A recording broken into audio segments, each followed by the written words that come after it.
India के YouTube channel पे आपका फिर से स्वागत है।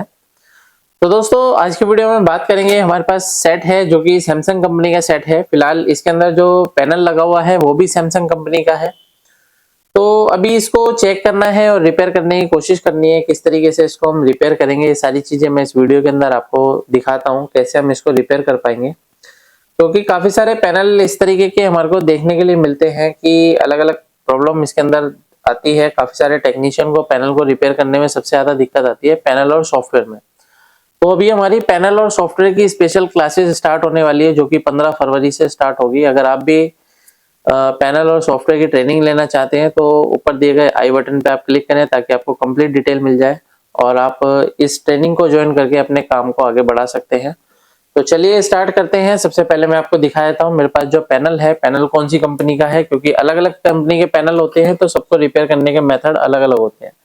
यहाँ पे अगर आप देखेंगे तो यहाँ पे LSF इस तरीके से हमारा पैनल है। यहाँ पे अगर आप देख सकते हैं तो ये 40 इंची का पैनल है बेसिकली, और ये हमारा जो पैनल है 14 वाई पैनल है। बाकी सैमसंग में अगर आप देखोगे तो ये वाई सीरीज में हमारा 14 वाई जो है पैनल है। यहाँ पे आप ये देख सकते हैं। तो इसमें आपको कई सीरीज में कई नंबर आपको मिलेंगे, 15 वाई भी मिलेगा, 14 वाई भी मिलेगा, 16 वाई भी मिलेगा। तो अलग अलग पैनल ये हमारे को मिलते हैं। फिलहाल अगर मैं इसको चेक करता हूं तो अगर आप यहाँ पे देखेंगे तो देखिए जैसी पावर हम देते हैं तो पावर देने के बाद इसकी जो कंडीशन है वो कुछ इस तरह की कंडीशन हमारे को देखने के लिए मिल रही है। क्योंकि पैनल में अभी जो है प्रॉब्लम वर्टिकल बार की है। यहाँ पे आप ये देख सकते हैं किस तरीके से बार हमारे को नजर आ रहा है इसके अंदर। तो मैं आपको दिखा देता हूँ। यहाँ पे अगर आप देखेंगे देख सकते हैं किस तरीके से बार हमारे को यहाँ पे नजर आ रहा है। तो अभी क्या है, इस पैनल को रिपेयर करने की कोशिश करते हैं, देखते हैं किस तरीके से हम पैनल को रिपेयर करेंगे। ज्यादातर पैनल के अंदर क्या होता है कि शॉर्टिंग होती है, शॉर्टिंग की वजह से इस तरीके की दिक्कत हमारे को देखने के लिए मिलती है। तो अभी हम क्या काम करते हैं, एक एक तरह की हम FFC को रिमूव करके एक बार चेक कर लेते हैं कि हमारे पैनल में अगर शॉर्टिंग है तो आधी पिक्चर हमारी प्रॉपर तरीके से ओके बननी चाहिए। तो मैंने अभी इसको रिमूव कर लिया है। रिमूव करने के बाद जैसे ही मैं सेट को ऑन करूंगा तो ऑन करने के बाद अगर हम कंडीशन इसकी देखेंगे तो क्या कंडीशन हमारे को मिल रही है, तो हम देखते हैं हाफ पिक्चर पे हमारे को कोई भी हमारे को पिक्चर नजर नहीं आ रही है। क्यों नहीं आ रही है? क्योंकि ये जो पैनल होते हैं, कुछ पैनल इस तरीके के भी होते हैं कि सैमसंग के, कि इसके अंदर अगर हमारा जो पूरा पैनल अगर हम नहीं जोड़ेंगे तब तक हमारा जो टीकॉन है वो वोल्टेज हमारी नहीं बनेगा, यानी VGS VGL AVTD वगैरह वोल्टेज नहीं बनेगा। क्योंकि इसके अंदर होता क्या है कि पैनल में से यानी कि इस पीसीबी में से एक इनेबल वोल्टेज आता है जिसको बोलते हैं हम टी रेडी। तो टी रेडी का जब तक वोल्टेज नहीं आएगा तब तक ये हमारा जो पैनल है प्रॉपर तरीके से काम नहीं करता है। तो अभी हम इसको लगा देते हैं। लगाने के बाद देखते हैं क्या कंडीशन बनती है और उसके बाद हम इसको उसके अकॉर्डिंग चेक करेंगे। तो अभी मैं इसको यहाँ से जोड़ देता हूँ। ये देखिए यहाँ पे मैं इसको जोड़ देता हूँ। तो यहाँ पे क्या है, हमने इसको जोड़ दिया है।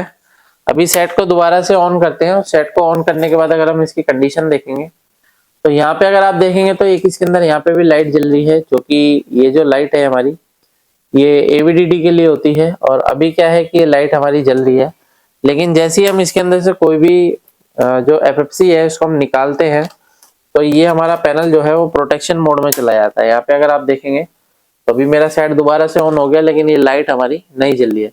यानी कि इसमें से मैं कोई भी FFC को निकालूंगा तो यहाँ पे जो लाइट है वो हमारी नहीं जलेगी। तो फिलहाल अभी हमारे को पैनल को चेक करना है। तो पैनल को चेक करने के लिए सेट को मैं दोबारा से ऑफ कर देता हूँ और यहाँ पे क्या है, हम इसको जो है FFC को यहाँ पे जोड़ देते हैं। ये देखिए FFC को जोड़ने के बाद अगर हम कंडीशन देखते हैं तो कंडीशन हमारी सेम ही है, क्योंकि पैनल के अंदर अभी हमने कुछ करा नहीं है। तो देख सकते हैं वर्टिकल बार हमारे को नजर आ रहा है, लेकिन अगर आप इसके अंदर देखेंगे तो सभी वोल्टेज वगैरह इसके अंदर बन रही है। लेकिन फिर भी हम इसके अंदर चेक कर लेते हैं कि वोल्टेज की क्या कंडीशन है। तो सभी वोल्टेज को हमारे को यहाँ पे चेक करना पड़ेगा। तो काफी सारे टेक्नीशियन जो इसको रिपेयर करने की कोशिश करते हैं, तो अगर आप इसके अंदर CKV ट्रैक को ब्लॉक करोगे तब भी हमारा जो पैनल है ये प्रोटेक्शन मोड के अंदर चला जाता है। तो इसको भी रिपेयर करने का एक अलग जो है मेथड होता है। लेकिन फिलहाल अभी हम इसको रिपेयर करते हैं। तो यहाँ पे क्या है, इसकी वोल्टेज हम चेक करेंगे। तो देखिए यहाँ पे जो वोल्टेज हमारा बन रहा है 12 वोल्ट की सप्लाई हमारी बन रही है। तो 12 वोल्ट की सप्लाई हमारी बिल्कुल परफेक्ट तरीके से बन रही है। जो 12 वोल्ट है ये जाता है हमारा डीसी आईसी के अंदर। तो अगर आप यहाँ पे देखेंगे तो एक डीसी आईसी हमारी यहाँ पे लगी हुई है, और पीसीबी में अगर आप यहाँ पे देखेंगे तो हमारे जो टीकॉन बोर्ड में काफी सारा रस्ट हमारे को इसके अंदर मिल रहा है। तो इतनी रस्टेड पीसीबी होती है, थोड़ा सा रिपेयर करने में थोड़ी सी प्रॉब्लम आती है, क्योंकि ये जो रस्ट होता है काफी सारे कंपोनेंट्स को डैमेज कर देता है। कई सारे जो कनेक्शन होते हैं यहाँ पे अगर आप देखेंगे तो बहुत छोटे छोटे कनेक्शन होते हैं, तो इनको भी ये डैमेज करता है। तो अभी क्या है कि हम कोशिश करते हैं इसको रिपेयर करने की। काफी सारे जो है टीकॉन रिपेयर भी होते हैं, काफी सारे नहीं भी हो पाते हैं। तो ऐसा नहीं है कि सारे टीकॉन ही रिपेयर हो जाएंगे, लेकिन वो कंडीशन पे डिपेंड करता है। तो यहाँ पे हमने 12 वोल्ट की सप्लाई चेक करी, तो 12 वोल्ट हमारा ओके है। तो 12 वोल्ट के बाद अगर हम यहाँ पे देखेंगे तो ये देख सकते हैं यहाँ पे 3.3 वोल्ट के लिए यहाँ पे एक लाइट जल रही है, यानी कि 3.3 वोल्ट भी हमारा परफेक्ट तरीके से बनना चाहिए। तो अगर आप यहाँ पे देखेंगे तो 3.3 वोल्ट हमारे को यहाँ पे मिलेगा। तो देख सकते हैं यहाँ पे इसका एक टेस्टिंग पॉइंट है जहाँ पे हमारे को 3.3 वोल्ट बिल्कुल परफेक्ट तरीके से मिल रहा है। और ये 3.3 वोल्ट जो जाता है हमारे टीकॉन आईसी के अंदर जाता है। तो टीकॉन आईसी की भी देखते हैं वोल्टेज। ये हमारी 1 वोल्ट की सप्लाई है, ये भी ओके है। और दूसरी कॉइल पे मैं चेक करता हूँ तो 3.3 वोल्ट भी हमारा परफेक्ट तरीके से मिल रहा है। तो टीकॉन आईसी की जो रिक्वायरमेंट है 1.2 वोल्ट और 3.3 वोल्ट दोनों रिक्वायरमेंट कंप्लीट है। और अगर हम यहाँ पे देखते हैं तो ये हमारी पिन नंबर 8 है। पिन नंबर 8 पे अगर मैं वोल्टेज देखता हूँ रोम आईसी की, तो यहाँ पे देखेंगे तो हमारा 3.3 वोल्ट ये भी ओके है, परफेक्ट तरीके से यहाँ पे मिल रहा है हमारे को। और अभी क्या है कि 3.3 वोल्ट ओके होने के बाद हमारी जो वोल्टेज बनेगी वीजीएच और वीजीएल बनेगी, और एवीडीडी वोल्टेज बनेगी। तो एवीडीडी के लिए अगर आप यहाँ पे देखेंगे तो यहाँ पे जो लाइट है वो जल रही है। तो एवीडीडी पॉइंट पे अगर मैं यहाँ पे वोल्टेज चेक करता हूँ तो देखिए यहाँ पे मेरे को जो वोल्टेज मिलना चाहिए वो बूस्ट वोल्टेज मेरे को यहाँ पे मिलना चाहिए। तो यहाँ पे अगर मैं चेक करता हूँ तो देखिए कितना वोल्टेज हमारे को मिल रहा है। यहाँ 12 वोल्ट की सप्लाई आ रही है फिलहाल, और यहाँ पे 12 वोल्ट आ रहा है। तो यहाँ पे देखते हैं तो यहाँ कितना वोल्टेज है। यहाँ पे ये हमारा वोल्टेज अगर हम यहाँ पे चेक करेंगे तो एवीडीडी वोल्टेज हमारे को बूस्ट वोल्टेज मिलना चाहिए, क्योंकि जब तक एवीडीडी वोल्टेज हमारे को नहीं मिलेगा तब तक हमारा आगे का कोई भी प्रोसेस नहीं चलेगा। तो एवीडीडी का पॉइंट यहाँ पर है। तो यहाँ पे देखते हैं तो 17 वोल्ट की सप्लाई हमारी यहाँ पे बन रही है, यानी 17 वोल्ट हमारा ओके है। और 17 वोल्ट के बाद अगर आप यहाँ पे देखेंगे तो एचएवीडीडी का पॉइंट है। एचएवीडीडी भी हमारा बिल्कुल परफेक्ट बन रहा है, जो कि एवीडीडी का हाफ वोल्टेज होता है। उसके बाद अगर हम देखते हैं तो वीजीएच और वीजीएल वोल्टेज हमारे को यहाँ पे चेक करनी पड़ेगी। तो देखिए कई सारे पैनल इस तरीके के भी होते हैं जिसमें वीजीएच वीजीएल जो बनता है वो चार्ज पंप सर्किट के द्वारा नहीं बनता है।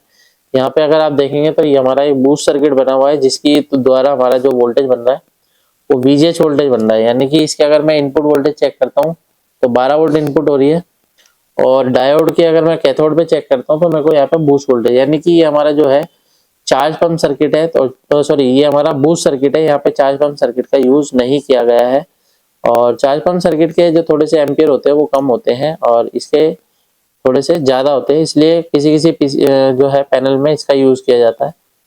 और यहाँ पे अगर मैं देखता हूँ तो यहाँ पे जो मेरे को वोल्टेज मिलना चाहिए, मुझे माइनस वोल्ट की सप्लाई यहाँ पे मिलनी चाहिए। तो माइनस वोल्टेज अगर मैं यहाँ पे चेक करता हूँ तो देखिए ये हमारी कॉइल लगी हुई है, तो -10 वोल्ट की सप्लाई मेरे को यहाँ पे परफेक्ट तरीके से मिल रही है।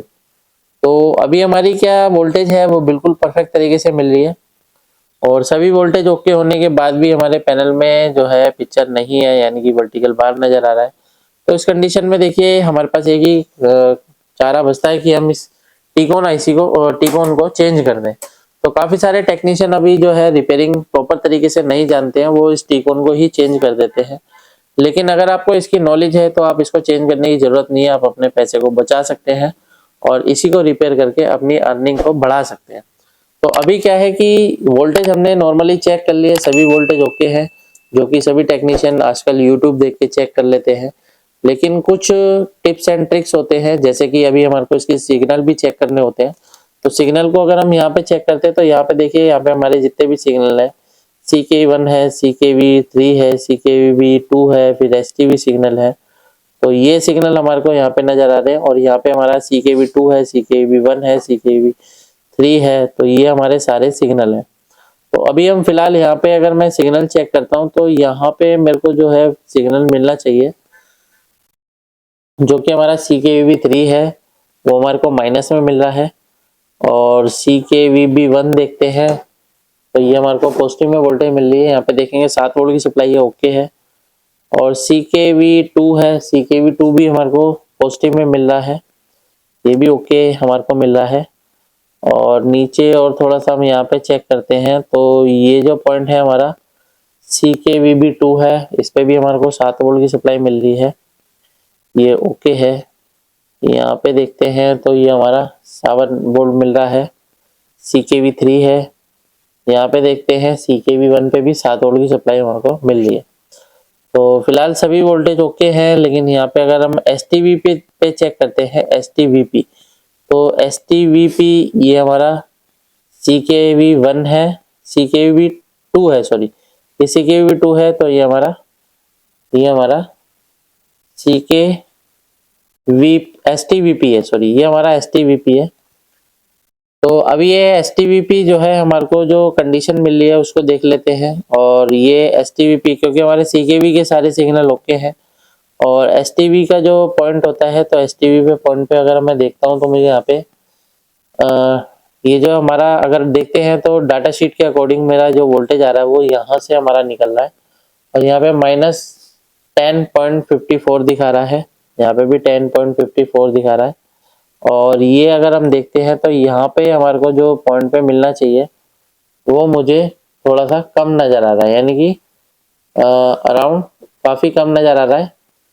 तो यहाँ पे अगर वोल्टेज कम है तो इसका मतलब ये भी हो सकता है कि हमारी STVP की दिक्कत हो सकती है, क्योंकि यहाँ पे अगर हमारा वोल्टेज कम पहुंच रहा है, यानी कि ये जो सिग्नल है ये कम पहुंच रहा है, जिसकी वजह से इस तरीके की दिक्कत है। क्योंकि यहाँ पे अगर मैं देख रहा हूँ तो STVP अगर सिमेटिक में देख रहा हूँ तो मुझे इस पॉइंट पे जो वोल्टेज मिल रहा है वो देख सकते हैं, यहाँ पे 10.52 मिल रहा है। तो यहाँ पे 10.52 से अगर मैं यहाँ पे अगर सप्लाई देता हूँ, यानी कि एक वायर लगा के, तो एक बार मैं इसकी कंडीशन देखना चाहता हूँ कि क्या कंडीशन इसकी बनेगी। तो यहाँ पे क्या है, मैं एक वायर ले लेता हूँ, वायर के द्वारा हम इसको सप्लाई देके एक बार चेक करते हैं क्या कंडीशन इसकी रहती है। क्योंकि पैनल को जब भी आप रिपेयर करते हैं तो थोड़ा सा हमारे को मॉडिफिकेशन भी करनी पड़ती है। काफी सारे टेक्नीशियन जो कि गेट लाइन शॉर्ट होने के बाद कटिंग कर देते हैं, और कटिंग करने के बाद काफी बार क्या होता है, रिपीट आता है पैनल। आप उसको प्रॉपर तरीके से रिपेयर कर सकते हैं ताकि रिपीट ना आए।